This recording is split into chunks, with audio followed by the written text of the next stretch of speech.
നമ്മളൊരു പണ്ട് സെറ്റ് ചെയ്ത ആദ്യം ഒന്ന് സിനിമ ഒന്ന് പോസ് ചെയ്യാം. ഓക്കെ, ഇത് നമ്മൾ മുമ്പ് സെറ്റ് ചെയ്ത ഒരു ആംപ്ലിഫയർ. ഒരു 3-4 കൊല്ലമായി കാണും. ഓ, ചെറിയ എർത്തുണ്ടല്ലോ. എർത്തിങ് ചെറിയ ഇത് കറക്റ്റ് ഇല്ലാത്തതിൻ്റെ ഇതാണ്. ഇടയ്ക്ക് ചെറിയ ലൂസ് കാണും. എല്ലാം SMPS ഇതല്ലേ, എല്ലാം ചെറിയ ചെറിയ ഇത് വരും. എന്തെങ്കിലും ഉണ്ടെങ്കിൽ ഒരു മൂളലൊക്കെ കാണും. അന്ന് സെറ്റ് ചെയ്തൊരു മെസ്സി ആയിട്ടുള്ള ഒരു ആംപ്ലിഫയർ ഇതാണ്. എന്തൊക്കെയാണെന്ന് ജസ്റ്റ് ഒന്ന് പറഞ്ഞു തരാം. ഓക്കെ, ഇതാണ് മെയിൻ സാധനം. ഡീകോഡർ, ഡിജിറ്റലിൻ്റെ അനലോഗ് സിഗ്നൽ ആക്കുന്നത്.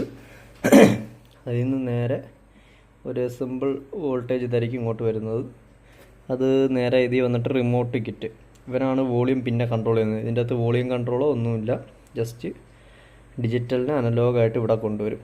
ഇതിൽ നിന്ന് നമ്മൾ വോളിയം ലെഫ്റ്റിന് ഇൻഡിവിജ്വൽ ഓരോ left, right, rear, centre, sub ഇതെല്ലാം ഇൻഡിവിജ്വലായിട്ട് കൺട്രോൾ ചെയ്യാൻ വേണ്ടിയിട്ട് റിമോട്ട് കിറ്റ്. റിമോട്ട് അതിനൊരു വേറൊരു റിമോട്ടും ഉണ്ട്. റിമോട്ട്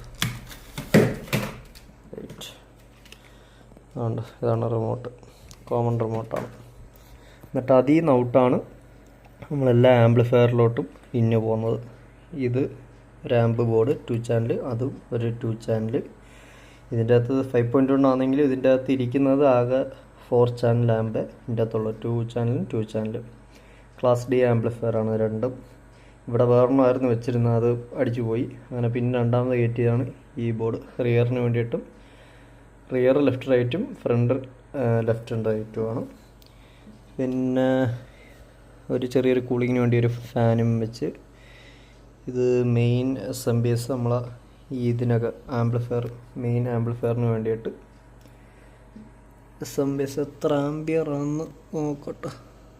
10 ആംബിയർ, 12 വോൾട്ട് 10 ആംബിയർ, അതൊക്കെ മതി.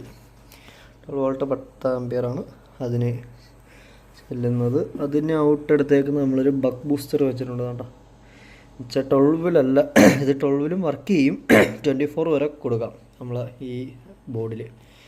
TDA 316 അങ്ങനെ ഒരു മോഡൽ ഓർക്കുന്നില്ല, ഞാൻ മെൻഷൻ ചെയ്യാം.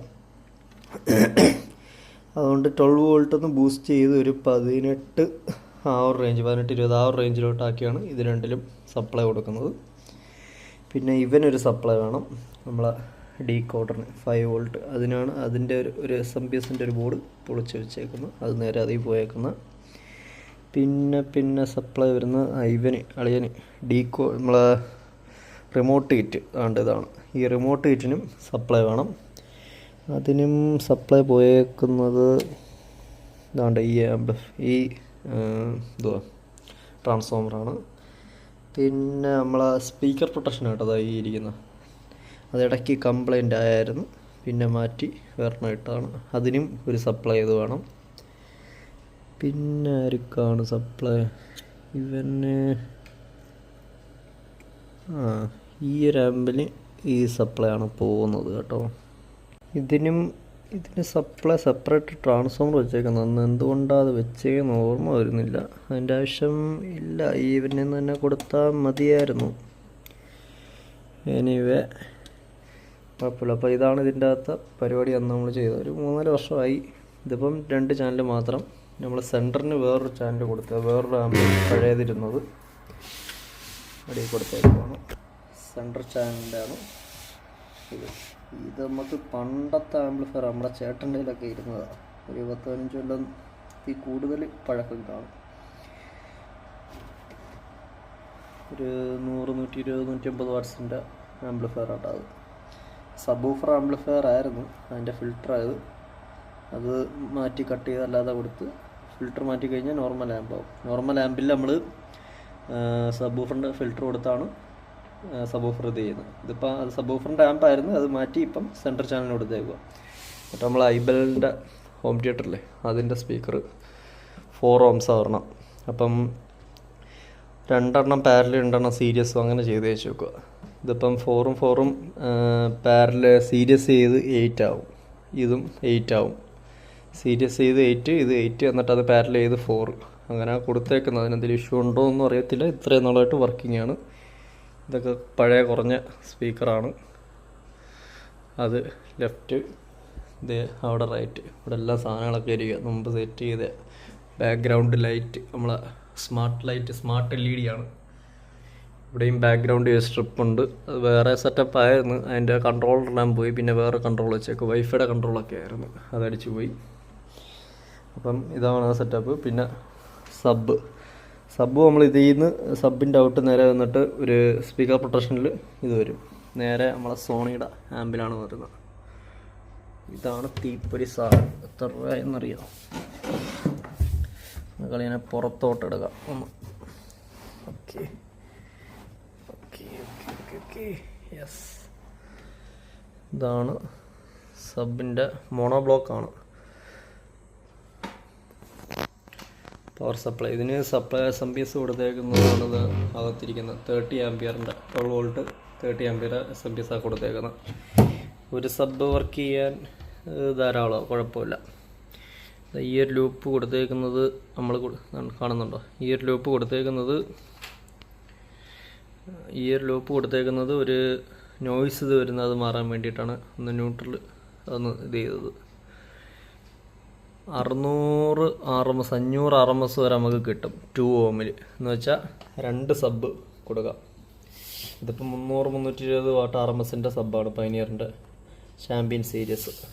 അത് 2 എണ്ണം കൊടുത്ത് 4 ohm 2 എണ്ണം കൊടുത്തു കഴിഞ്ഞാൽ 2 ohm ആവും. 2 ohmൽ ഒരു 500-600 വാട്ട്സ് RMS ആണ്ട് ഇതിൽ കിട്ടും. മറന്നു പോയി, ഡേറ്റ ഷീറ്റ് എടുത്ത് നോക്കണം. അത്ര RMS നമുക്ക് ഈ ഒരു ആമ്പിയിൽ നിന്ന് കിട്ടും. അപ്പോഴത്തേക്ക് SMPS ഒരു 60-70 ആംപിയർ 60 ആംപിയർ എങ്കിലും കുറഞ്ഞ് 12 വോൾട്ട് 60 ആംപിയർ 12 അല്ല 14 നല്ലത്. കാരണം ഇത് കാറാകുമ്പോൾ 14 ഒരു 60 ആംപിയറുള്ളതാണെങ്കിൽ അത്ര ഔട്ട് കിട്ടും. ഇതൊരു ചെറിയ സെറ്റപ്പ്, പണ്ട് തട്ടിക്കൂട്ടിയ ഒരു സെറ്റപ്പാണ്. നമ്മൾ റിയർ കൊടുത്തേക്കുന്നത് നോക്കാം. നമ്മൾ TV-ന്ന് ഔട്ട് എടുത്തേക്കുന്ന കേബിൾ മറ്റേ കോആക്സിൽ കേബിൾ വഴിയാണ് ഇതിൻ്റെ അകത്ത് എത്തിച്ചേക്കുന്നത്. ഒപ്റ്റിക്കൽ ഇതിനില്ല. ഇത് പഴയൊരു TV ആണ്, 5 വർഷം കൊണ്ടായി. ഇത് കണ്ടോ, കാണിച്ചു തരാം. കോആക്സിൽ വന്ന് കയറുന്ന ഏതാണ്ട് അത്. ഓക്കെ, സൺപ്ലസിൻ്റെ ഡീകോഡറാണ് കേട്ടോ ഇതിരിക്കുന്നത്. സൺപ്ലസ് വേണ്ട, കോമൺ ആയിട്ട് വരുന്ന ഇതാണ്. നമ്മുടെ ബാക്കി മറ്റേ റിയർ സ്പീക്കറാണ് ചേരാം. That's rear. ഒരു ചെറിയ സ്പീക്കർ, നമ്മൾ പഴയ കമ്പ്യൂട്ടറിൻ്റെ സ്പീക്കറാണ്, ക്രിയേറ്റീവിൻ്റെ. അത് വയർ കയറി എങ്ങനെ പോയി അവിടെ കൊടുത്തേക്കാണ്. നമ്മൾ ഏകദേശം സെൻറ്റർ തൊട്ടാണ് ഇരിക്കുന്നത്. അപ്പം ഈ ഒരു ഡിസ്റ്റൻസിന് അത് മതി, ഒരുപാട് വലുത് സെറ്റ് ചെയ്യാൻ ഇല്ല. അതുകൊണ്ടാണ് അത് സെറ്റ് ചെയ്യുക. ഉള്ളയിടത്ത് വെച്ച് പണ്ട് പണിഞ്ഞ് സെറ്റ് ചെയ്തതാണ്. ഒരു ബഡ്ജറ്റായിട്ട് 5.1 സെറ്റ് ചെയ്തെടുത്ത സംഭവമാണത്. സംഭവം അത്രയേ ഉള്ളൂ. ഇതാണ് നമ്മുടെ ചെറിയൊരു സെറ്റപ്പ്. ഇതെല്ലാം മാറ്റി ഒരു AV റിസീവറൊക്കെ വെക്കണമെന്നുണ്ട്. ഇതിൻ്റെ അകത്ത് എനിക്ക് ഇപ്പോൾ ഫേസ് ചെയ്യുന്ന ഇഷ്യൂ എന്ന് വെച്ച് കഴിഞ്ഞാൽ നമ്മൾ ആദ്യമേ TV ഇട്ട് കഴിയുമ്പോഴത്തേക്ക് ഫയർ സ്റ്റിക്ക് കണക്ട് ചെയ്തിട്ടുണ്ട്. ഫയർ സ്റ്റിക്കിലോട്ട് TV ഇടുമ്പോൾ നേരെ ഫയർ സ്റ്റിക്കിലോട്ട് പോകും. HDMI 1 ഇതായി. പക്ഷെ അതിൻ്റെ ചെല്ലുമ്പോഴത്തേക്ക് 5.1 മറ്റേ ആ ഒരു സെറ്റപ്പിലാണ് പോകുന്നത്. യൂട്യൂബിൽ നമ്മൾ പ്ലേ ചെയ്യുന്നത്. അപ്പം 2 ചാനലാണ് യൂട്യൂബ്, എപ്പോഴും സ്റ്റീരിയോ ആണ്. പക്ഷേ നീ കാണിച്ചു തരാം. ഇൻപുട്ട് ഫയർ TV സ്റ്റിക്ക്, അതിൻ്റെ അകത്ത് സ്റ്റീരിയോ ആണ് നമുക്ക് യൂട്യൂബിൽ കിട്ടുന്നത്. പക്ഷേ ആദ്യം TV ഇടുമ്പോഴത്തേക്ക് 5.1 ഇത് കേൾക്കും. 5.1 പ്യുവർ 5.1 മറ്റേ പ്രോലോജിക്ക് ഇതിലാവുന്നതാണ്. അങ്ങനെ കേട്ടോണ്ടിരിക്കുമ്പോൾ കുറച്ച് കഴിയുമ്പോഴത്തേക്ക് ഈ സെൻട്രൽ ചാനൽ അങ്ങ് മിണ്ടാതിരിക്കും. വോക്കൽ കുറവ് ഇല്ല, റിയർ കേൾക്കുന്നതൊക്കെ ഇവിടെ എല്ലാം കേൾക്കും. ഈ ലെഫ്റ്റും റൈറ്റിലും ഒക്കെ കേൾക്കും. ആ ഒരു ഇഷ്യൂ ഉണ്ട്. പിന്നെ നമ്മൾ TVയുടെ ഇതിനകത്ത് ഹോം ബട്ടൺ നെക്കിയിട്ട് ഈ ഒരു ഇൻപുട്ട്, എന്നിട്ട് പിന്നെ ഒന്നുകൂടെ ഫയർ TV എടുക്കുമ്പം പിന്നെ 2 ചാനലുള്ളത് 2 മാത്രം, 5 ആണ് 5 ആ രീതിയിൽ കിട്ടുന്നത്. ആ ഒരു ഇഷ്യൂ ആണ് എനിക്ക് ഇതിൻ്റെ അകത്തല്ല എപ്പോഴും ഫേസ് ചെയ്യുന്നൊരു ഇഷ്യൂ.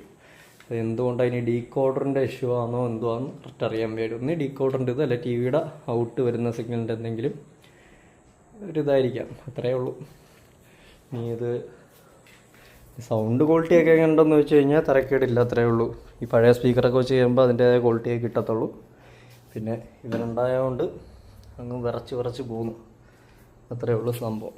Okay, by.